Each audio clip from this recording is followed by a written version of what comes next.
दोनों हाथ को मुट्ठी बांध के आगे करते कि इसमें नौकरी मिलेगा कि नहीं या इसमें नहीं मिलेगा। तो दोनों मुट्ठी जब आगे करता तो गोसाई बाबा बोलता, बोलो भोला, देखो देखो इसके हाथ में क्या लिखा है। तब बैल का स्वभाव है बसहा का कि जब मुट्ठी बढ़ाइएगा तो समझेगा कि कुछ खाने को दे रहा है। आप तो बिना हरे फिटकिरी का कोई ना कोई पद ले ही लेते हैं, चाहे इधर हो या उधर हो, दोनों पार्टी। हमारे मुंह में सीधे 32 दांत है, उनके पेट में 29 के दांत है, जो वहां चले गए। लेकिन सन 77 के सत्ता को हम लोगों ने लात मारा था। क्यों मारा? हम सत्ता के भूखे नहीं। लालू मुलायम में लड़ाई हो गई विगत दिनों में, कोई कुछ। अब हम जो है सो कि पहले बोल देते थे, इस बार हम लोगों ने साइंटिफिक तरीका से काम किया ही, समझ लीजिए।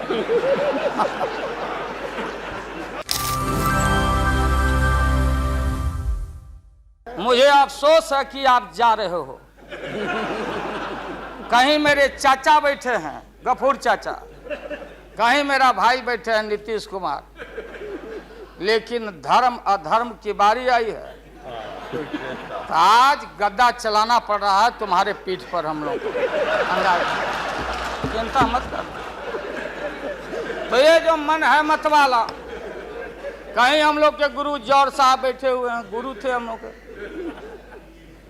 मुझे अफसोस है, मैं आता हूं कि ये जो मन है माननीय प्रधानमंत्री जी मतवाला, भोला, ठुमक के थिरकता है, चाहे होली हो या कोई हो। जैसे आप थिरक रहे थे और हम कपड़ा फाड़ के पटना में होली गा रहे। ऐसे ही लोगों के लिए ये धरती ज्यों का पृथ्वी खामोश है, वहीं ज्यों का त्यों है। सूफी आए, संत आए, आपके सूफी संत जैसे अडवाणी जी बैठ के उपदेश पढ़ा रहे थे। आपने सोचा नहीं कि आपका सत्यानाश क्या हुआ, किसने किया ये बात। दिन दशा आपके 13 महीने के शासन में, मुझे अफसोस है 13 महीने के शासन में हम लोग के पुराने गुरु जौहर साहब के कपड़ा में, लता में, अरे भाई रुको ना भैया, सुना करो ना, कोई परिवर्तन नहीं हुआ। आप देखेंगे कि हम लोग टाइट कपड़ा पहन के आते हैं। जौहर साहब का पोशाक देख लीजिए, और बिहार में जाते हैं तो फिर वहां पोशाक आप देख लीजिए, अरे फटा, यही स्थिति उनकी रह गई। अब उनका क्या दोष हो सकता है? तो आखिर इनका और उनका जो मिलन हुआ, जौहर साहब का और रूमर फ्लोटिंग सेंटर का जो मिलन हुआ, तो ये बड़े सोच समझ के हुआ। मैं किसी को अपमान करने के लिए नहीं कहता हूं। मैं जन्म लिया था फुलवरिया गांव, गोपालगंज में, फुलवरिया गांव में। तो हम लोग को मालूम नहीं कि हमारे भविष्य में क्या लिखा है। तो ये गोसाई लोग एक ऐसा रखते थे पशु बैल, आंख पर मासा है, पीठ पर पैर है, बहुत छोटा नाटा है, जिसको नादिया बोलते उत्तर प्रदेश में। हम लोग अपने यहाँ बसहा बैल बोलते।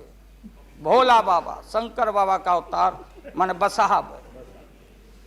और वो जो गोसाई है कपड़ा उपड़ा उड़ा के और हजारों चिट्टी कौड़ी उसमें साट के रखता, गेरुआ बस्तर पहन लेता, और हमारे साधु लोग जो ये बैठे हैं देखिए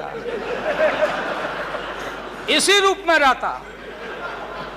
वो बेचारा गरीब है, वो लेके गांव गांव घूमता, मेरे गांव चलाया मेरे पास। मेरी माँ बैठा दी ओरी के नीचे खपड़ा घर के, देखो बाबा देखवा दो मेरे बेटे के भाग में क्या लिखा हुआ। ये हम ही अकेले नहीं, लाखों लोग जो गांव से आते उनको इन बातों की जानकारी है। अब वो गोसाई बाबा दोनों हाथ को मुट्ठी बांध के आगे करते कि इसमें नौकरी मिलेगा कि नहीं या इसमें नहीं मिलेगा। तो दोनों मुट्ठी जब आगे करता तो गोसाई बाबा बोलता, बोलो भोला, देखो देखो इसके हाथ में क्या लिखा है। तब बैल का स्वभाव है बसहा का कि जब मुट्ठी बढ़ाइएगा तो समझेगा कि कुछ खाने को दे रहा है, तो कभी बाएं में कभी दाएं में सूंघता। आज जब वो भोला बाबा समझ जाता, चेतनशील है कि हमको ठग रहा है गोसाई, तब बोलते रहता, पीठ ठोकते रहता, नहीं आता है सूंघने के लिए हाथ मुट्ठी। तब गोसाई पीछे से खोदता, तब वो झांझे घंटी करके, महोदय मैं अपमान का नहीं, आप कभी कभी बढ़ते थे कोई काम करने के लिए, लेकिन फिर रिवर्स गियर में चले आते। जो नादिया का हाल रहा वही 13 साल में आपको नागपुर ने और एलआईओ ने हाल करके आपका रखा। ये है रखा 13 महीना। आपको एक मौका था, आप कांग्रेस की बात करते, सीपीआई सीपीएम की बात करते। जॉर्ज साहब वहां बैठे हैं। सन 77 में छपरा से मैं मेंबर पार्लियामेंट बन के आया था लोकसभा का। हम सब लोग एक साथ थे, सभी लोग आंदोलन में थे। आप लोग भी जेल, हम लोग भी जेल, कांग्रेस के खिलाफ हम लोग लड़े थे। उस समय जसवंत बाबू जेल में नहीं थे, जो फाइनेंस मिनिस्टर हैं। थे क्या आप जेल में? हाँ, कभी जेल नहीं, आंदोलन में जेल। तो आप तो बिना हरे फिटकिरी का कोई ना कोई पद ले ही लेते हैं, चाहे इधर हो या उधर हो, दोनों पार्टी। अब उसमें आप अकेले नहीं हैं। दिल्ली में ऐसे बुद्धिजीवी लोग हैं, बुद्धिजीवी, बुद्धि नहीं है लेकिन बुद्धि से जी रहे थे। तो खैर छोड़िए इन बातों को, ज्यादा आपको टॉर्चर करने की जरूरत नहीं। हम लोग उसी परिवार के लोग हैं महोदय, चाहे मुलायम सिंह जी हो और कोई हो, या नीतीश जी उधर जो चले गए हैं। हमारे मुंह में सीधे 32 दांत है, उनके पेट में नीतीश के दांत है जो वहां चले गए। पेट में दांत, पेट वाला दांत बड़ा खतरनाक होता है। तो महोदय मैं सन 77 को याद दिलाना चाहता हूं, हम तो आपसे लड़ाई शुरू से लड़ रहे हैं, ये नई बात नहीं, किसी कारण से नहीं। जनता पार्टी का खंड खंड हुआ, कोई यहां गिरा, कोई वहां गिरा, कोई वहां गिरा। बंगलोर में हम लोग जुटे, नाम का सारा झगड़ा, ये सब बात। लेकिन सन 77 के सत्ता को हम लोगों ने लात मारा था। क्यों मारा? हम सत्ता के भूखे नहीं हैं। हमने उस सवाल को उठाया था। अरे नए नए आप आए हैं, मुझे अफसोस है कि आप लोग जा रहे हो इन लोगों की वजह से।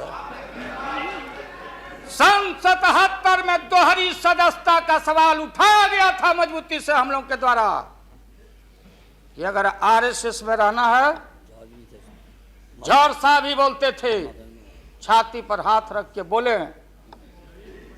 यही उठाए थे। हम तो लोग नए थे, हम लोगों ने कहा था या तो आरएसएस में रहिए या तो जनता पार्टी में रहिए, दोहरी सदस्यता नहीं चलेगा इस मुल्क में। और देश के सेकुलर कैरेक्टर और फाउंडेशन को हम लात नहीं मारेंगे। आपको याद होगा, इसलिए हम लोग टूटे और हम लोगों ने नारा दिया, चरण नहीं तो चुनाव। और हम लोग चुनाव में गए। हमारी लड़ाई आपसे है। आपने कहा अब बताइए, हिंदू हिंदू हिंदू हिंदू हिंदुत्व हिंदुत्व हिंदुत्व कौन विरोध करता? तो हम लोग के पुरोहित ये अडवाणी जी कैसे हो सकते हैं? ये हमारे पंडित कैसे हो सकते हैं? हम पंडित से पूजा कराते हैं। हमारी मां बहन गांव गए सारे लोग, ये ठेका आपने कैसे ले लिया? आज इस देश का सेकुलर कैरेक्टर सेकुलरिज्म है, इसलिए राबड़ी देवी गांव की बेटी मुख्यमंत्री बनती है। देश की एकता अखंडता, जब भारी नाक पर पानी आया तो हमने कहा मीडिया के लोगों को, महोदय, लोगों ने पूछा कि क्या करोगे? हमने एक कैलेंडर कह दिया, क्योंकि लोग रोज बोलते थे दिल्ली में, नहीं जयललिता जी से पैचअप हो गया, लालू मुलायम में लड़ाई हो गई विगत दिनों में, कोई कुछ। अब हम जो है सो कि पहले बोल देते थे, इस बार हम लोगों ने साइंटिफिक तरीका से काम किया ही, समझ लीजिए। क्योंकि साइंस और टेक्नोलॉजी का युग है। आप डंडा पहना छोड़ के अग्नि में प्रवेश कर गए हैं, अब पोखरण में, तो हम लोग भी अब साइंटिफिक तरीका का इस्तेमाल किया है। आप पूछ रहे हैं क्या रूप होगा, क्या रंग होगा? इसमें रंग अजूबा होगा, इस रंग का कोई जवाब आपके पास नहीं होगा। आप जाइए। अभी भी मेरा सुझाव है, हालांकि सुझाव देने का हकदार आपके उम्र के आदमी के लिए हम नहीं योग्य समझते, लेकिन आपने कहा था माननीय प्रधानमंत्री जी, पूरे देश के कांग्रेस के लोगों को विन ओवर करने के लिए, सिंपैथी लेने के लिए, कि नेहरू जी ने कहा था कि अटल एक दिन तुम देश का प्रधानमंत्री बनेगा, आपने कहा था, ये लिखा हुआ है रिकॉर्ड में, आपने कहा था। तो आप एक बार नहीं, आप 2 बार हो गए। नेहरू जी तो एक बार बोले, आप हो गए 2 बार। आप तो जान छोड़िए मुल्क का। महोदय, दूसरे का दे दीजिए। महोदय, क्या आपने कहा था? अब अपने हम लोगों ने, अब आप हम लोगों को पाठ पढ़ाते हैं। अडवाणी जी चले गए उठ के, अडवाणी जी उठ के चले गए, आप हमको पाठ पढ़ाते, हमको शिक्षा देते। जब हमारे आदरणीय जो चोटी के नेता थे मुल्क के नेहरू जी जैसे लोग, लोहिया जी, जयप्रकाश नारायण जी, सारा जो पक्ति के उस समय नेता थे, उन्होंने आपको जरूर आशीर्वाद दिया, और उनके आशीर्वाद से 2 बार आप हो गए।